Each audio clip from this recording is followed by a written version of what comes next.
Thank you very much, Dr. Pozen, for your very interesting and very informative lectures. Let me summarize very quickly these lectures. Last year, sovereign wealth fund was estimated to be $2.5 trillion. It is projected to grow steadily and reach some $11 to $12 trillion by year 2015. As the asset pool continues to expand in size and importance, so does its potential impact on various asset markets. However, some critics worry about that foreign investment by sovereign wealth funds raises national security concerns because the purpose of investment might be political rather than financial. Sovereign wealth funds bring the possibility of misallocation of global resources as well as adverse impact on market stability. There are also disclosure issues which must be addressed. However, sovereign wealth funds have bailed out many financial institutions and encouraged foreign investment in host country like the United States. In order to resist protectionist backlash, Pozen proposed reciprocity for U.S. investment in other countries operating sovereign wealth funds. However, some sovereign wealth funds reject the idea of investment fraud, so this discussion will be ongoing in the future. In conclusion, Dr. Pozen argued that it is a misconception to think that the existence of sovereign wealth funds threaten national security or distort the security market. However, there should be more discussion of these issues and how to use reciprocity as response to protections. I think here his point is there's some kind of balance between how to perceive these sovereign response and how to they are in reality is very important. This is why we saw this lecture. Okay, now the floor is open, so if any regular gentlemen in the audience has any questions, any comments, please raise your hand and introduce yourself before the question. Thank you for the proposal for your really exciting expositions of the really complex questions.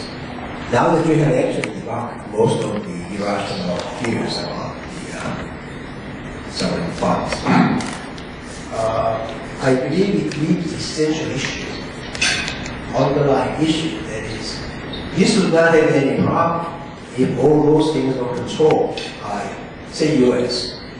I think the underlying fear basically is what the international monetary or financial world is facing today is a loss of control by the few who could control after 1948.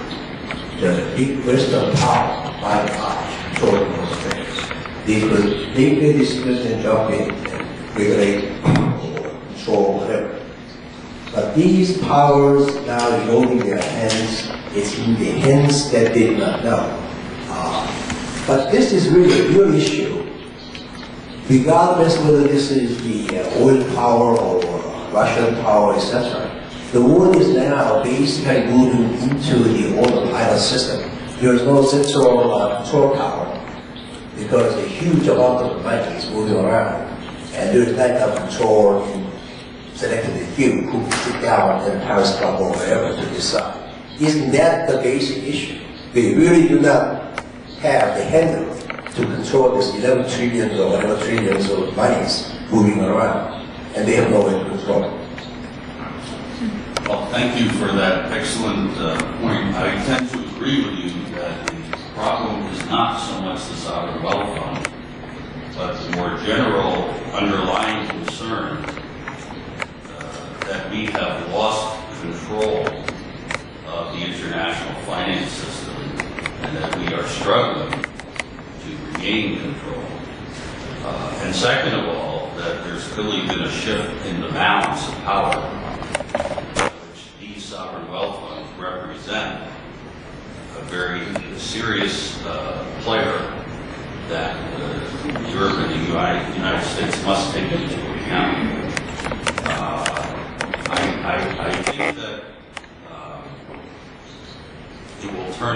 sovereign wealth funds, if that analysis is correct, I can't think of a reform of sovereign wealth funds that's going to cure either of those problems. I mean, if there was more disclosure by sovereign wealth funds or reciprocity, it wouldn't cure the problem. The problem is that we now have a highly globalized market where we securitize lots of assets, and my personal view is our biggest problem is we don't know where the losses are, and they keep popping up in unusual places. And I think until we get a better hold of where those losses are, it's difficult. But the solution to the problem of not having a good hand on where the losses are, really, I think, has to do with things like the way off-balance sheet entities are treated, the disclosures that people have to make about the contingent obligations. I mean, when you see a bank in 1 year says nothing about its off-balance sheet obligations, and then suddenly takes $40 billion onto its balance sheet, that's disconcerting to investors because they didn't even know that $40 billion was out there. So I agree that sovereign wealth funds have been caught up with a more general uneasiness. But I think to the extent that the uneasiness has to do with our difficulty in finding where the losses are and regulating them, that it would almost be a relief to have these reforms in sovereign wealth funds just to show everyone that it wouldn't have much effect on those more general issues. Thank you. Any further questions?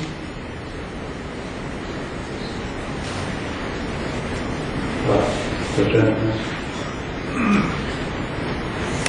Dr. Pozen, I'm sure we have a lot of excited investors here, but I'm not sure if 55 billion as the total flat level of the total global stock markets is very encouraging. We're all hoping that indexes are going to continue to go up.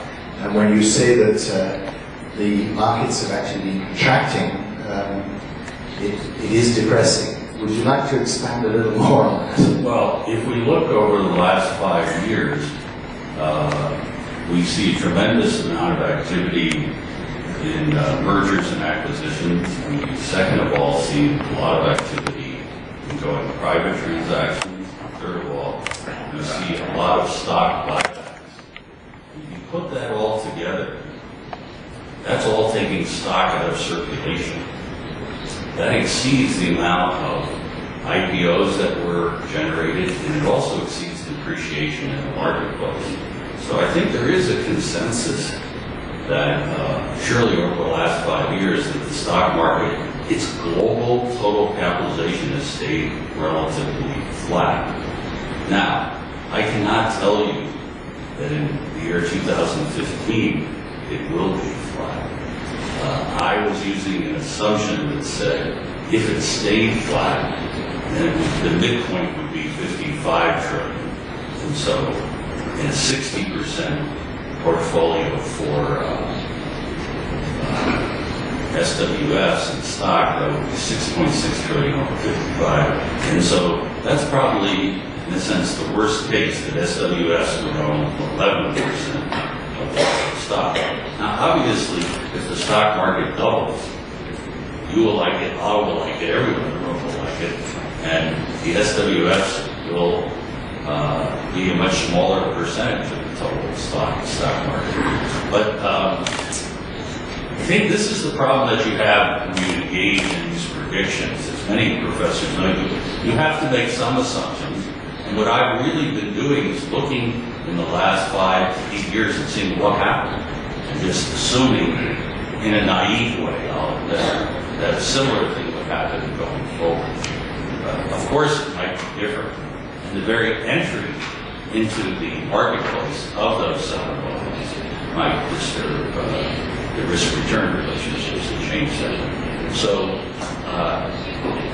this is really just a projection and just saying that most sovereign wealth funds would own 10 or 11% of the outstanding global stock market. But as if you say, and I hope it's true, the market will go up from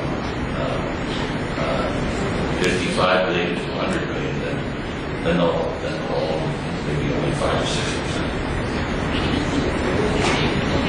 Okay.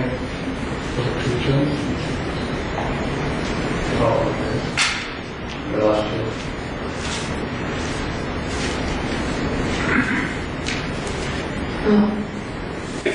Good morning, sir. Catherine from Bloomberg News. Thank you very much for being here with us today.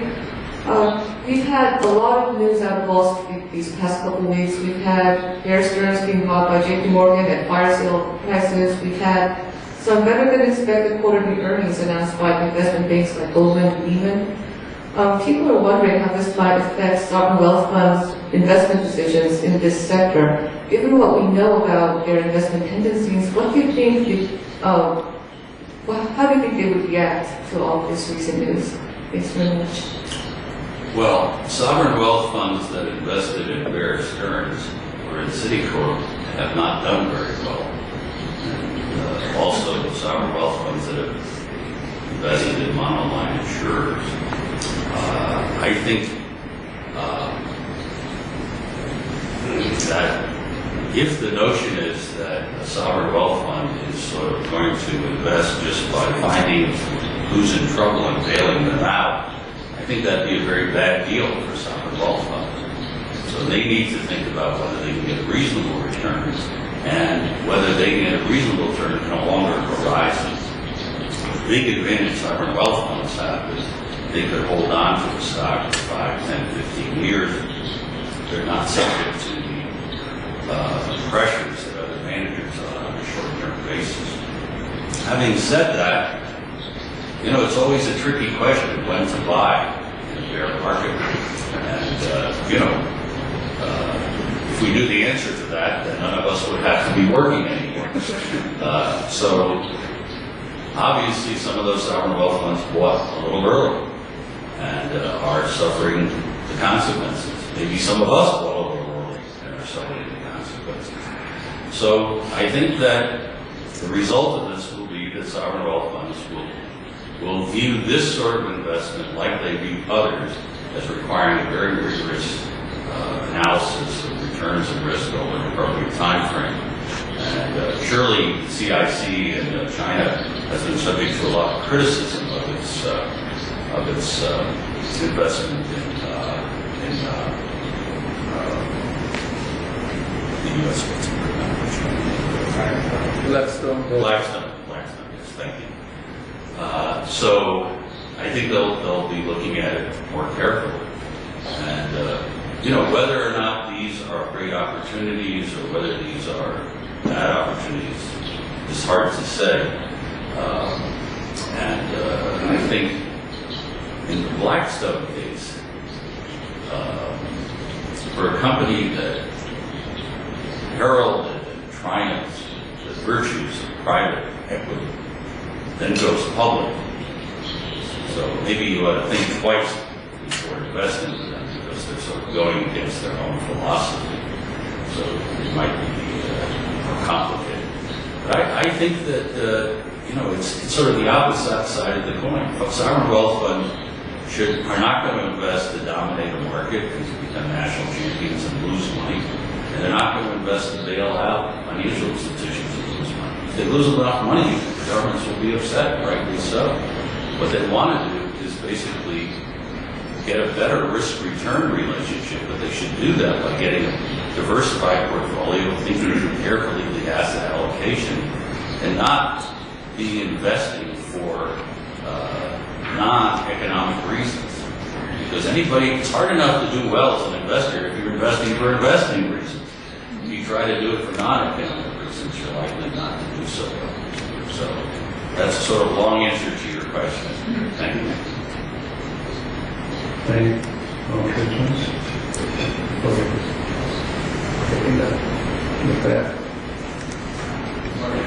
From Dang I recently read that these funds are trying to invest on commodity markets.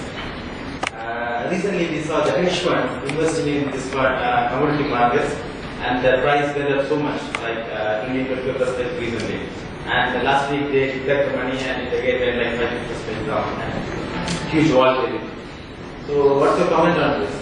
can this be allowed to, can this fund be allowed to invest on commodity market so that the price can go up continuously? Well, when I gave the model portfolio for the sovereign wealth funds, I included a 6% chunk for commodities, because I think we should have all learned from the Yale and Harvard endowment that to have a truly diversified portfolio, you need real estate, you need commodities, as well as your typical stocks and bonds.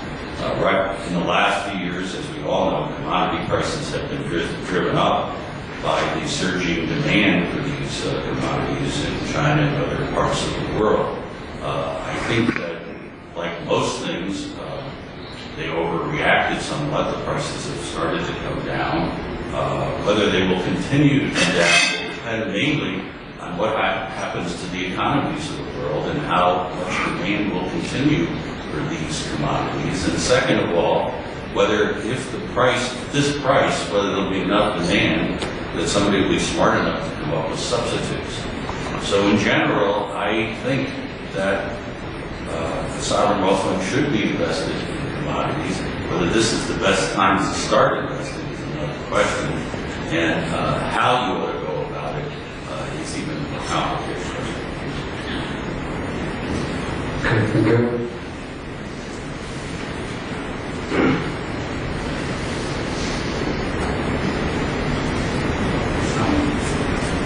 Dr. Pozen, thank you very much for the wonderful talk today. I have learned a lot today. I met a Britain's Treasury official a couple of months ago, and talked about the sovereign wealth fund. And he raised the question about the ethical points of these funds, because these funds are playing with the tax money, basically. So my question is, what is your take on that? And on a related note, the South Korea is the government of the South Korea is contemplating about expanding the sovereign wealth funds, and I'd like to, on that respect of the ethical points, maybe I'd like to learn about your advice on that particular, specific issue. Well, I'm not sure I fully understand your first point on tax, but sovereign wealth funds are funded by either oil revenues or by exchange reserves gotten from trade or by pension contributions. So I don't know of any country which has sort of imposed a tax on people and then taken the tax and put it into the sovereign wealth fund, if that's what you mean.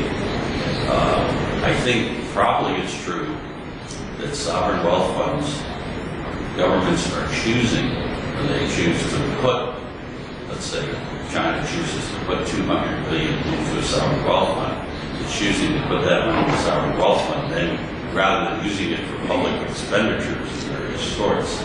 And I think that's the sort of internal government decision that I believe the world ought to stay out of. That is, that's a decision for each government to make in its own terms. And those could be quite controversial within the country, and it should be worked out in the country. On the ethical front, we do have one fund, the Norway Fund, where the Parliament has adopted ethical guidelines. And I've actually written a case study of this for the Harvard Business School, which is available on their website. And it describes in detail that they have divestiture requirements that companies that are involved in manufacturing certain sorts of weapons, not all weapons, but certain sorts of bombs and certain sorts of nuclear weapons, that those are not. Those are fairly clear criteria. But then there's a second set of criteria that relates to human rights violations. And they have taken the view that a company that is a serious violator of human rights also cannot be held by their sovereign wealth funds. in a famous case, they decided against holding Walmart on that grounds. And that is quite a controversial case, and there's a lot of debate about what are the proper criteria. How do you define human rights violation? Is it fair for Walmart to be essentially stuck with the activities of certain people in the supply chain? Now, in that case, Walmart, in my view, missed the boat because they had a chance to comment on the report before it came out and they didn't do it. So far, I have not seen a lot of other sovereign wealth funds taking up some notion of ethical investing. But I think if they did, the Norway model is a pretty narrow model. It's based on having an ethical council that makes recommendations. There's a written record. These things are public, and it's relatively focused. So I think if the Parliament, the government decides that that's very important for the sovereign wealth fund to have an articulate set of ethical guidelines and have a record, that could be done. I just don't see it as happening in other parts of the world. But maybe there will be a few funds that will follow along.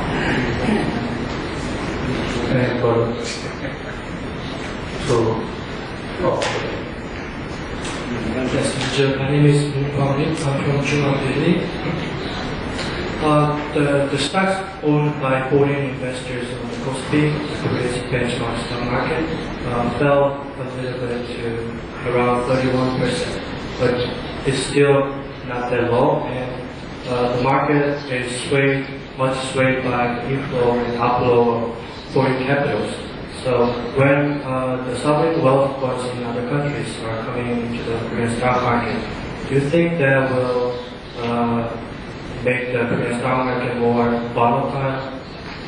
And my second question is, if you give advice to the Korean government as to how to manage the sovereign wealth funds, do you think they should be more conservative in the management because that is basically the taxpayers' money, or do you think it can be allowed to be more aggressive? Well, let me answer your first question is, if I understand it, if other sovereign wealth funds come and start investing in the Korean stock market, will that market become more volatile? My view is that sovereign wealth funds tend to be the longest term investors. They are the opposite of hedge funds. They're not moving in and out of the stock within a day, a week. So that's unlikely. And then also, it's not in their interest because they're such big players that incur very high transaction costs if they move in and out. So I would think that to the extent other sovereign wealth funds invest in the stock market, that would tend to have a relatively stabilizing effect. Now, the second question about whether Korea should have a more conservative or more aggressive portfolio in the stock fund. I think first you have to look at the government's total portfolio. So if the central bank has, let's see, in Korea's case, roughly $250 billion in reserves invested in short-term treasuries. So that has to be looked at in combination with what's being held in the Korean Development Fund, Korean Sovereign Wealth Fund, because it's the whole portfolio of the government. The second thing is that I tend to not like words like aggressive and conservative because what do they mean in terms of investing? What you really want is good diversification and reasonable returns. So you don't want to have a huge concentration in one company, and you don't want to have investments that are all in, let's say, small companies or all large companies. So how you achieve a quote mainly on the design of the portfolio relative to other assets held by the investor. And I think that if you're meaning by conservative, put everything into bonds, I think that's probably a mistake.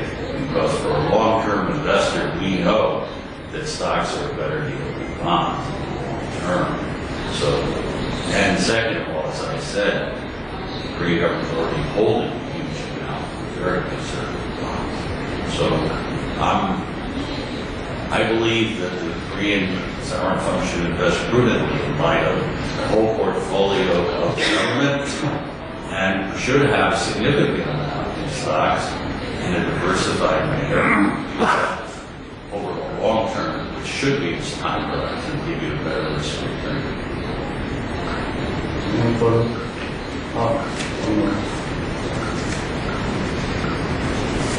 Thank you, Mr. Pozen. As far as I'm aware of, when the Korean government created sovereign wealth fund, it had two objectives. One is to increase the yield on sovereign foreign exchange reserve, and the other one is to use the sovereign fund to make Seoul in Korea an international financial center. So one objective is purely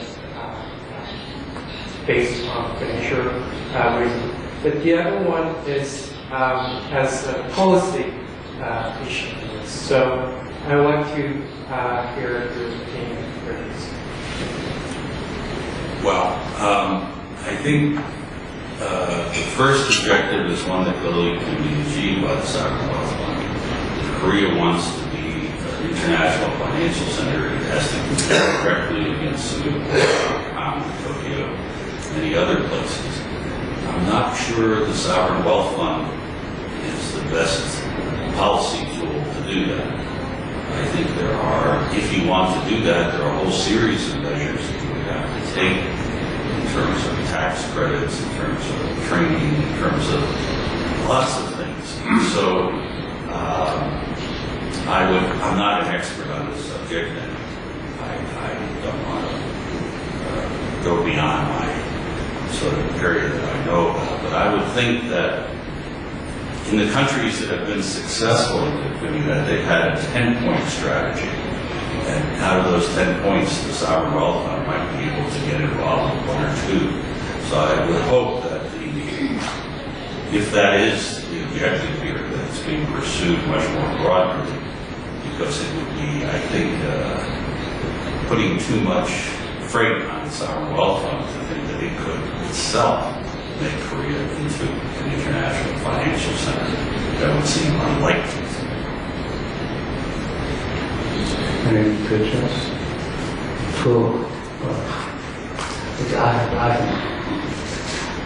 You want to monopolize questions? We're going to let you be the last question. I'll make one question. Oh, you have a question. Next to last. So this is my privilege for as moderator. I made actually two comments. One is that I think that the chief threat the sovereign wealth fund for nowadays is financial protectionism, as you mentioned in the lectures. So in some sense, sovereign wealth fund from emerging economies has played a grand rescue in Wall Street. But however, the more sovereign wealth fund to the United States, then might give some kind of backlash in Washington, some big, but that kind of argument, what do you think is possible? The second comment is until Asia and United States or East and West even out the surplus index in the economy, sovereign wealth fund will not go away. But suppose there might be some kind of balance between the East and West, the surplus deficit. What will happen in sovereign wealth fund this month? Well, here, one question is if there was an evening out of trade surpluses among countries, than when you still have sovereign wealth funds. Well, that's a problem. Like when Alan Greenspan was worried about what would happen if the U.S. had such big surpluses that we would stop issuing treasury bonds. And I said to my wife, there's no worry if that problem ever occurs. The politicians will figure out how to spend enough money that there always will be treasury bonds. And my answer is, I don't think I will live to see the day that the trade surplus will even out in all countries. The imbalances are there for a whole variety of reasons. They may shift around, they may go to one country versus another, but I think that the surpluses are there to stay. They may narrow. We have currency valuation changes which do it, but I guess I think that that's a long shot. And sovereign wealth funds will still have billions of dollars to invest already, so that won't really change the situation. And I guess. What was your first question? Oh, financial. I think financial protectionism is a very big problem, and I think it's a bit of what am I going to use the word? An irony to see here the sovereign wealth funds come in and bail out the U.S. institutions, and then the congressmen complain about whether they're going to be taking them over. You could say, if I put $5 billion into an institution, most of the time I wouldn't want a seat on the board, and the sovereign funds haven't asked for it. So maybe, here's an idea, maybe the sovereign wealth funds ought to say, we're not going to bail out any more financial institutions in the U.S. and Europe until we're invited to come in by the U.S. government and the European governments. We don't want to come in, think that we're being good guys helping out, and then have some people complain. Let Secretary Pozen say, we welcome your investments to help these institutions, and something like that. Because I do think it is an easy political issue to talk about. It is an easy political. It is somebody far off who's doing something who might control. So it's not a voter. It's somebody from another country. And second of all, there's no empirical evidence. So you're dealing with speculation. I think it's very important to get away from this sort of rhetoric and to try to concentrate on the realities. And I really believe that strongly. Last question.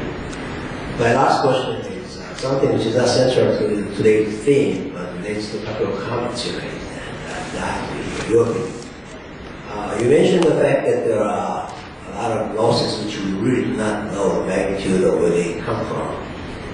But other than that, is there a fear that actually this relates to your other question of the of how many geniuses are there? Aren't the people coming to realize what you are now raising the question? So far, there are a lot of people who entrusted financial industries managing their money wisely. And they're finding out these guys are not any more wise than they themselves. And therefore they suddenly feel fear of the money trusted in those hands and putting back onto their matters. And now, what are the effects if you look at the actual losses of either the direct loss, derivatives, or whatever the future losses, versus the fear effects of the investors putting back their money, which then puts all those hedge funds under the rug? Well, I think financial advisors, like everyone else, some will do a good job and some will not do a good job. And so people who believe that all financial advisors do a very good job are naive, because it's no different than anything else. We want to try to find the ones who do a good job. I think that the actual losses that have been incurred are probably in the area of $700 billion, and that the fears of uncertainty are much greater than that.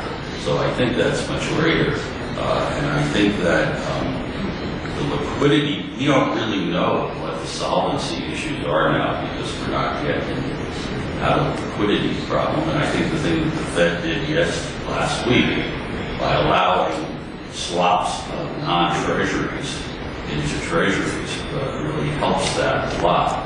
But I do believe that the first step is to have the losses reported, to get the liquid markets going again, and then we will gradually see whether there are actual losses. My personal intuition is the actual losses will tend to be less than people are fearing now. The fear of the unknown is very difficult. So I guess I would say, in the end, I think that the actual losses we have $700 billion of losses. We have several $1 trillion of losses in the stock market. So there's a big bid-ask spread. And I think we will find that the actual losses are not as big as the $7 trillion number. Thank you. Thank you. There are further discussion left, but due to the time constraint, we must end here. So I would like to conclude this session by thanking the Pozen for his wonderful lecture and very insightful presentations. Would you give me also a big applause? Thank you very much for your audience, for your participation and for your patience. Thank you very much.